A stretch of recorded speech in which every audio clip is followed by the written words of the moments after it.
ਜਦੋਂ ਵੀ ਕਿਸੇ ਵਿਅਕਤੀ ਦਾ ਕੋਈ ਕੰਮ ਨਹੀਂ ਬਣਦਾ ਉਦੋਂ ਅਕਸਰ ਇਹੀ ਕਿਹਾ ਜਾਂਦਾ ਹੈ ਕਿ ਜੋ ਹੋਇਆ ਚੰਗਾ ਹੀ ਹੋਇਆ, ਰੱਬ ਸਭ ਦਾ ਭਲਾ ਹੀ ਸੋਚਦਾ ਹੈ। ਤੇ ਇਹ ਗੱਲ ਬਿਲਕੁਲ ਸੱਚ ਸਾਬਤ ਹੋਈ ਹੈ। ਹਾਲ ਹੀ ਦੇ ਵਿੱਚ ਬਹੁਤ ਹੀ ਮੰਦਭਾਗੀ ਇੱਕ ਘਟਨਾ ਵਾਪਰੀ ਹੈ। ਗੁਜਰਾਤ ਦੇ ਵਿੱਚ 에ਅਰ ਇੰਡੀਆ ਦਾ ਪਲੇਨ ਕ੍ਰੈਸ਼ ਹੋਇਆ, ਜਿਸ ਤੋਂ ਬਾਅਦ ਇੱਕ ਕੁੜੀ ਨੇ ਮੀਡੀਆ ਸਾਹਮਣੇ ਆਪਣੀ ਹੱਡਬੀਤੀ ਦੱਸੀ ਹੈ। ਦਰਅਸਲ ਭੂਮੀ ਚੌਹਾਨ ਨਾਮ ਦੀ ਕੁੜੀ 30 ਸਾਲ ਦੀ ਉਮਰ, ਉਸ ਦੀ 5 ਮਿੰਟ ਦੀ ਦੇਰੀ ਦੇ ਕਾਰਨ 에ਅਰ ਇੰਡੀਆ ਦੀ ਉਹੀ ਫਲਾਈਟ ਜੋ ਕਿ ਕ੍ਰੈਸ਼ ਹੋ ਗਈ ਉਹ ਮਿਸ ਹੋ ਗਈ ਸੀ। ਅਹਿਮਦਾਬਾਦ ਦੀ ਟ੍ਰੈਫਿਕ ਦੇ ਵਿੱਚ ਫਸਣ ਕਾਰਨ ਉਹ 에ਅਰਪੋਰਟ ਤੇ 5 ਮਿੰਟ ਲੇਟ ਪਹੁੰਚੀ, ਜਿਸ ਕਾਰਨ ਉਸ ਨੂੰ ਫਲਾਈਟ ਦੇ ਵਿੱਚ ਚੜ੍ਹਨ ਦੀ ਇਜਾਜ਼ਤ ਨਹੀਂ ਦਿੱਤੀ ਗਈ ਸੀ ਤੇ ਉਹ ਬਹੁਤ ਉੱਥੇ ਉਹਨੂੰ ਦੁੱਖ ਮਹਿਸੂਸ ਹੋਇਆ। ਉਸਨੇ ਕਿਹਾ ਕਿ ਉਸਦੇ ਪੈਸੇ ਚਲੇ ਗਏ, ਉਸਦੀ ਨੌਕਰੀ ਜਾ ਸਕਦੀ ਹੈ। ਉਸਦੇ ਵੱਲੋਂ ਕ੍ਰਿਊ ਮੈਂਬਰਸ ਦੀਆਂ ਬਹੁਤ ਮਿਹਨਤਾਂ ਵੀ ਕੀਤੀਆਂ ਗਈਆਂ, ਪਰ ਕਿਸੇ ਨੇ ਉਸਦੀ ਇੱਕ ਨਾ ਸੁਣੀ, ਜਿਸ ਕਾਰਨ ਉਸ ਨੂੰ ਵਾਪਸ 에ਅਰਪੋਰਟ ਤੋਂ ਬਾਹਰ ਆਉਣਾ ਪਿਆ। 에ਅਰਪੋਰਟ ਤੋਂ ਬਾਹਰ ਆ ਕੇ ਉਹ ਚਾਹ ਪੀਣ ਲੱਗੇ ਸਨ, ਜਿਸ ਦੌਰਾਨ ਉਹਨਾਂ ਨੂੰ ਇਹ ਖਬਰ ਮਿਲੀ ਕਿ ਜਿਸ ਫਲਾਈਟ ਦੇ ਵਿੱਚ ਭੂਮੀ ਚੌਹਾਨ ਨੇ ਸਫ਼ਰ ਕਰਕੇ ਲੰਡਨ ਪਹੁੰਚਣਾ ਸੀ ਉਹ ਕ੍ਰੈਸ਼ ਹੋ ਗਈ ਹੈ ਅਤੇ ਸਿਰਫ ਇੱਕ ਵਿਅਕਤੀ ਦੀ ਹੀ ਜਾਨ ਬਚ ਸਕੀ ਹੈ। ਇਸ ਤੋਂ ਬਾਅਦ ਭੂਮੀ ਚੌਹਾਨ ਦੇ ਵੱਲੋਂ ਰੱਬ ਦਾ ਸ਼ੁਕਰ ਕੀਤਾ ਗਿਆ ਤੇ ਉਸਨੇ ਕਿਹਾ ਕਿ ਜੋ ਹੋਇਆ ਚੰਗਾ ਹੀ ਹੋਇਆ। ਸਿਆਣੇ ਅਕਸਰ ਹੀ ਕਹਿੰਦੇ ਹਨ ਕਿ ਦੁਰਘਟਨਾ ਨਾਲੋਂ ਦੇਰ ਭਲੀ, ਅਤੇ ਇਹ ਦੇਰ ਹੀ ਅਹਿਮਦਾਬਾਦ ਹਵਾਈ ਅੱਡੇ ਤੇ ਪਹੁੰਚਣ ਵਾਲੀ ਭੂਮੀ ਚੌਹਾਨ ਲਈ ਵਰਦਾਨ ਸਾਬਤ ਹੋਈ।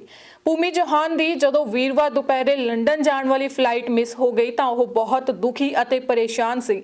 ਹਾਲਾਂਕਿ ਕੁਝ ਹੀ ਸਮੇਂ ਬਾਅਦ ਉਹ ਇਸ ਦੇ ਲਈ ਰੱਬ ਦਾ ਸ਼ੁਕਰੀਆ ਅਦਾ ਕਰ ਰਹੀ ਸੀ। ਦਰਅਸਲ 30 ਸਾਲਾ ਭੂਮੀ ਨੇ ਵੀ 에ਅਰ ਇੰਡੀਆ ਦੇ ਲੰਡਨ ਜਾਣ ਵਾਲੇ ਉਸੇ ਜਹਾਜ਼ ਰਾਹੀਂ ਜਾਣਾ ਸੀ ਜੋ ਗੁਜਰਾਤ ਦੇ ਅਹਿਮਦਾਬਾਦ ਤੋਂ ਉਡਾਨ ਭਰਨ ਤੋਂ ਤੁਰੰਤ ਬਾਅਦ ਹਾਦਸਾਗ੍ਰਸਤ ਹੋ ਗਿਆ।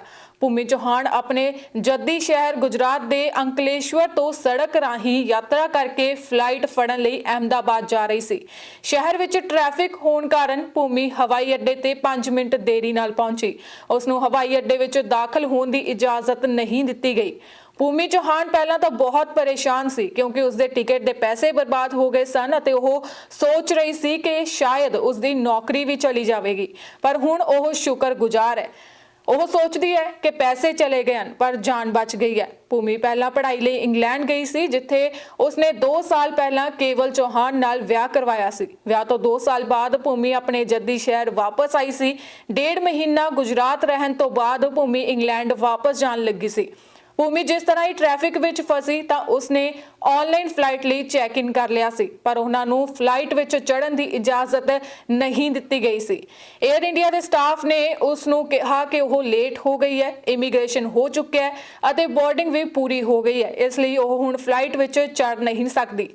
ਭੂਮੀ ਨੇ ਉਹਨਾਂ ਦੀਆਂ ਬਹੁਤ ਮਿਹਨਤਾਂ ਕੀਤੀਆਂ, ਸਮਝਾਇਆ ਕਿ ਉਹ ਆਪਣੀ ਨੌਕਰੀ ਅਤੇ ਟਿਕਟ ਦੇ ਪੈਸੇ ਗਵਾ ਸਕਦੀ ਹੈ, ਪਰ ਕਿਸੇ ਨੇ ਉਸ ਦੀ ਇੱਕ ਨਹੀਂ ਸੁਣੀ। ਉਸਨੇ ਦੱਸਿਆ ਕਿ ਜਦੋਂ ਉਹ ਹਵਾਈ ਅੱਡੇ ਤੋਂ ਬਾਹਰ ਆਈ ਅਤੇ ਘਰ ਵਾਪਸੀ ਵੇਲੇ ਚਾਹ ਪੀਤੀ ਤਾਂ ਉਸ ਵੇਲੇ ਉਹਨਾਂ ਨੂੰ ਪਤਾ ਲੱਗਿਆ ਕਿ ਜਹਾਜ਼ ਕ੍ਰੈਸ਼ ਹੋ ਗਿਆ।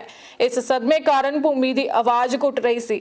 ਉਸਨੇ ਕਿਹਾ ਕਿ ਉਹ ਤੁਰੰਤ ਇੱਕ ਮੰਦਿਰ ਗਏ ਅਤੇ ਰੱਬ ਦਾ ਧੰਨਵਾਦ ਕੀਤਾ ਅਤੇ ਕਿਹਾ ਕਿ ਅਹਿਮਦਾਬਾਦ ਦੀ ਟ੍ਰੈਫਿਕ ਨੇ ਉਸ ਦੀ ਜਾਨ ਬਚਾ ਲਈ ਹੈ। ਹਾਦਸੇ ਦੇ ਅਧਿਕਾਰਕ ਕਾਰਨਾਂ ਬਾਰੇ ਅਜੇ ਕੋਈ ਪੁਸ਼ਟੀ ਨਹੀਂ ਹੋਈ ਹੈ। 에ਅਰ ਇੰਡੀਆ ਨੇ ਜਹਾਜ਼ ਵਿੱਚ ਸਵਾਰ ਕੁੱਲ 242 ਲੋਕਾਂ ਵਿੱਚੋਂ 241 ਦੇ ਮਾਰੇ ਜਾਣ ਦੀ ਪੁਸ਼ਟੀ ਕੀਤੀ ਹੈ।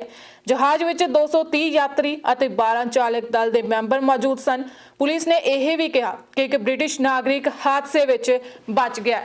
ਤਾਂ ਇਹ ਜੋ ਭੂਮੀ ਚੌਹਾਨ ਦੇ ਨਾਲ ਘਟਨਾ ਵਾਪਰੀ, ਇਸ ਤੋਂ ਇਹ ਸਾਬਤ ਹੁੰਦਾ ਹੈ ਕਿ ਜਦੋਂ ਵੀ ਕਿਸੇ ਦੇ ਨਾਲ ਕੋਈ ਅਣਹੋਣੀ ਹੁੰਦੀ ਹੈ ਜਾਂ ਫਿਰ ਕਿਸੇ ਕਾਰਨ ਉਹ ਲੇਟ ਹੋ ਜਾਂਦਾ, ਉਸਦਾ ਕੋਈ ਕੰਮ ਛੁੱਟ ਜਾਂਦਾ, ਤਾਂ ਉਸ ਵੇਲੇ ਇਹੀ ਸੋਚਣਾ ਚਾਹੀਦਾ ਹੈ ਕਿ ਜੋ ਹੋਇਆ ਚੰਗੇ ਲਈ ਹੋਇਆ। ਬਿਊਰੋ ਰਿਪੋਰਟ, ਹਮਦਰਦ ਟੀਵੀ।